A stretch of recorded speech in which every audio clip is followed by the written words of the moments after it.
Since I began this channel, I've been asked several times why. To answer that question, I will explain 3 occurrences that recently happened in my life, which ultimately led me to the decision to start this channel. First, and the biggest change would have to be resigning from my 9 to 5 job of 13 years.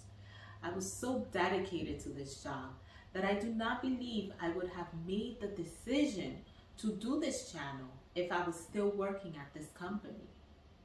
I was working, dedicating all my energy, enriching someone else's dream without realizing the full potential of me and my own personal accomplishments within the real estate industry. It is not to say I did not move in the company, because I did, starting out as a part-time receptionist to ending as a supervisor. But I had hopes based on what my employer told me. I would eventually own the business. I think that alone was what drove me to keep going so hard. But I was sold a false dream.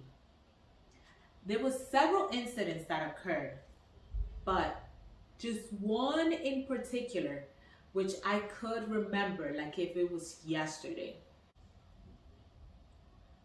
One day, as I expressed my concerns on matters that I did not agree with as the supervisor, I was told that I wouldn't understand the employer's decision because I'm not a business owner. And that hit hard because I was helping run this business as if it was my own. Now, other events unfolded at this job with my employer, which I was not standing by. It was almost like the cherry on top. And ultimately, I had to do what was best for me and my family. It was very difficult for me at first because I had so many hopes for this company.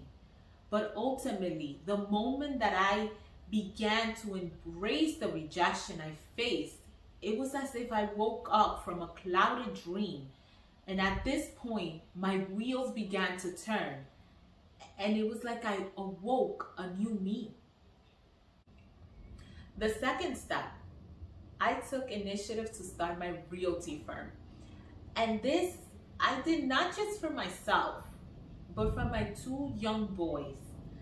I want to give them generational wealth so that they do not have to directly answer to someone, but have the ability to follow their dreams.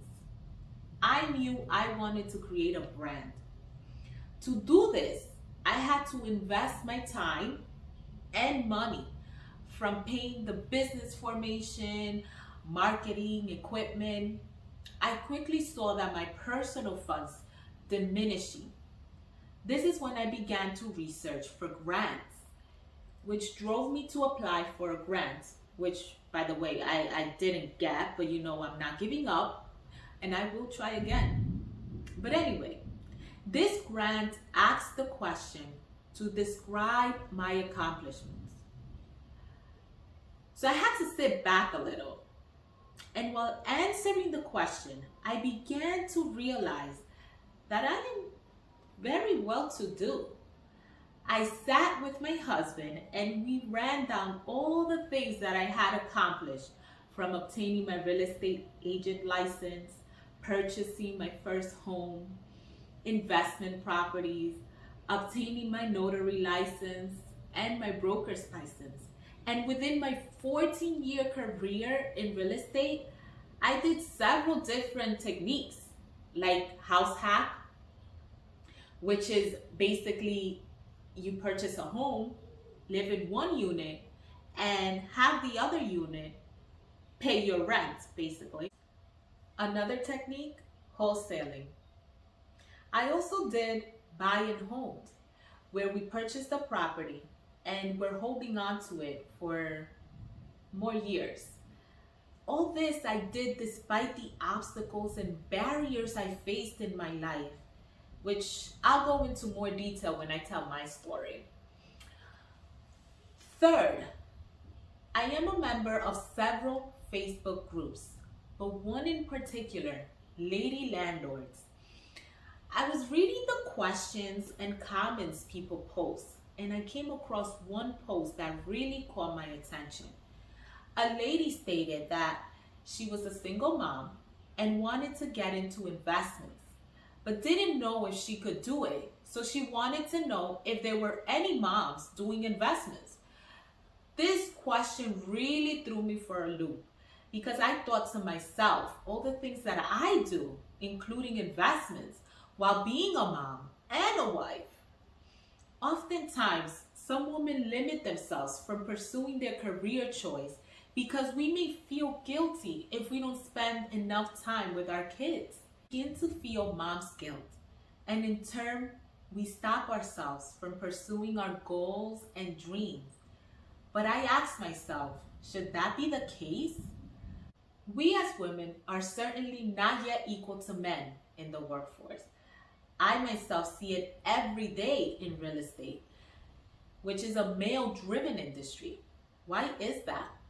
But we as a country are advanced. Why is it that women are not equal to men in the workforce? I feel that many times women tend to settle for what is offered to us, whether it's due to fear, instead of fighting for what we truly deserve. So many questions went through my head, but I thought to myself, if I shared my story, would it motivate at least one woman to take a leadership role or pursue their dreams or passion? I thought maybe if women heard other successful women's story, then they could realize that if this one person could be successful, given her obstacles, rejections, or failures, then perhaps she can be successful too. It is also important to know what is success. For too many people, success equates to wealth. But success is the mere accomplishment of an aim or a goal. Through this channel, it would be my honor to share other women's success stories as well as take you through my own journey. Remember I said I am a property manager, a realtor, investor, a wife, and above all, a mom. I'm not here to tell you how to be successful. It is important to know that getting the success you desire takes hard work. It is not at all easy. So if you or someone you know has a story they would like to share, please contact me on Instagram, my website, Facebook, LinkedIn, and all details I will provide on the description down below. You can also watch all new episodes on Sundays in my YouTube channel. Or if you prefer to listen to the podcast, it is also available on different listening platforms, which I will provide the details in the description. And before I let you go, I would like to share one of my favorite life quotes, which is by Marianne Williamson from her book, A Return to Love. Our deepest fear is not that we are inadequate. Our deepest fear is that we are powerful beyond measure. It is our light, not our darkness, that most frighten us. We ask ourselves, who am I to be brilliant, gorgeous, talented, fabulous? Actually, who are you not to be? You are a child of God. Your playing small does not serve the world. There's nothing enlightened about shrinking so that other people won't feel insecure around you. We are all meant to shine, as children do. We were born to make manifest the glory of God that is within us. It's not just in some of us, it's in everyone. And as we let our light shine, we unconsciously give other people permission to do the same. As we're liberated from our own